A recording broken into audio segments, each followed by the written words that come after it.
Hello friends, നമ്മുടെ പുതിയ വീഡിയോയിലേക്ക് എല്ലാവർക്കും സ്വാഗതം. ഞാൻ ലക്ഷ്മി. എല്ലാവരും സുഖമായിട്ടിരിക്കണമെന്ന് വിശ്വസിക്കുന്നു. നമ്മളിന്ന് തയ്യാറാക്കുന്നത് വളരെ ഹെൽത്തി ആയിട്ടുള്ള ഒരു പുട്ടാണ്. ഡയബറ്റിക് ഫ്രണ്ട്ലി ആണ്. അപ്പോൾ നമുക്ക് വീഡിയോയിലേക്ക് പോകാം.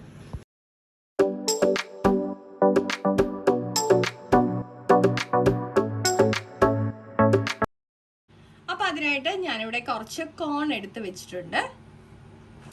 നമുക്കിനി ഇത് സിമ്മിലിട്ട് ചെറുതായിട്ടൊന്ന് ചൂടാക്കിയെടുക്കാം. ഒരുപാട് ചൂടാവണ്ട, പക്ഷെ എന്നാലും ഒന്നിങ്ങനെ ചെറുതായിട്ട് ചൂടായി വരണം.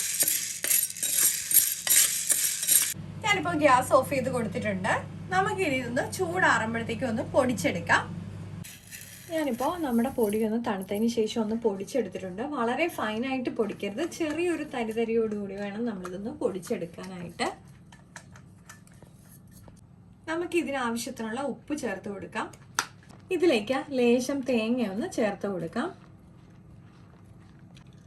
ഇനി നമുക്ക് കുറച്ച് ക്യാരറ്റ് ഒന്ന് ഗ്രേറ്റ് ചെയ്തത് ചേർത്ത് കൊടുക്കാം. ഇനി നമുക്കിത് ജസ്റ്റ് ആദ്യം ഒന്ന് മിക്സ് ചെയ്തെടുക്കാം.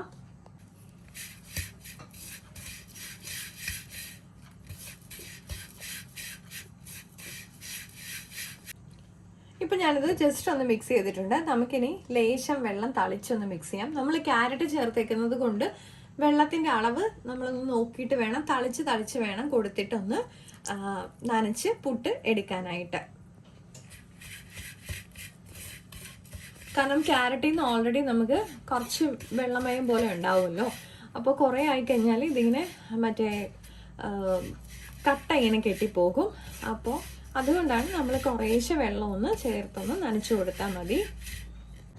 ഞാനിപ്പോൾ പുട്ടിൻ്റെ പൊടി നനച്ചെടുത്തിട്ടുണ്ട്. നമുക്ക് ഈ സമയത്ത് വേണമെന്നുണ്ടെങ്കിൽ പഞ്ചസാര ചേർത്ത് കൊടുക്കണമെന്നുണ്ടെങ്കിൽ അങ്ങനെ ചേർത്ത് കൊടുക്കാം.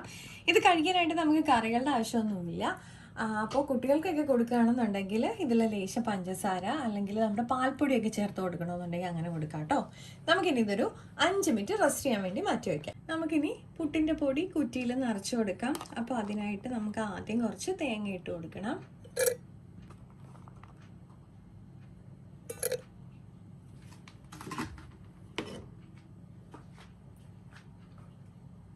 ഇനി നമുക്ക് പുട്ടിൻ്റെ പൊടി ഇതിലേക്ക് നിറയ്ക്കാം.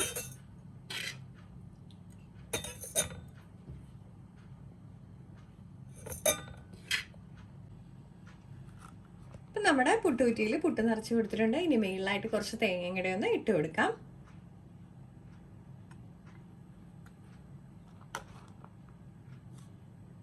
നമുക്കിതൊന്ന് ആവി കയറ്റി എടുക്കാം. ഇപ്പം നമ്മുടെ പുട്ട് റെഡി ആയിട്ടുണ്ട്.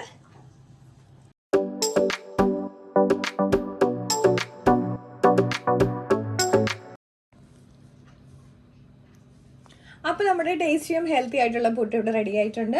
അപ്പോൾ രാവിലെയോ വൈകിട്ടോ ഒക്കെ നമുക്ക് പ്രിപ്പയർ ചെയ്ത് കഴിക്കാനായിട്ട് വളരെ ഹെൽത്തി ആയിട്ടുള്ള ഐറ്റമാണ്. അപ്പോൾ എല്ലാവരും ഒന്ന് ട്രൈ ചെയ്ത് നോക്കണം കേട്ടോ. അപ്പോൾ നമ്മുടെ വീഡിയോ ഇഷ്ടപ്പെട്ടിട്ടുണ്ടെങ്കിൽ ലൈക്ക് ചെയ്യാനും ഷെയർ ചെയ്യാനും കമൻറ്റ് ചെയ്യാനും സബ്സ്ക്രൈബ് ചെയ്ത് സപ്പോർട്ട് ചെയ്യാനും മറക്കല്ലേ. അടുത്ത വീഡിയോയിൽ കാണും വരെ നന്ദി, നമസ്കാരം.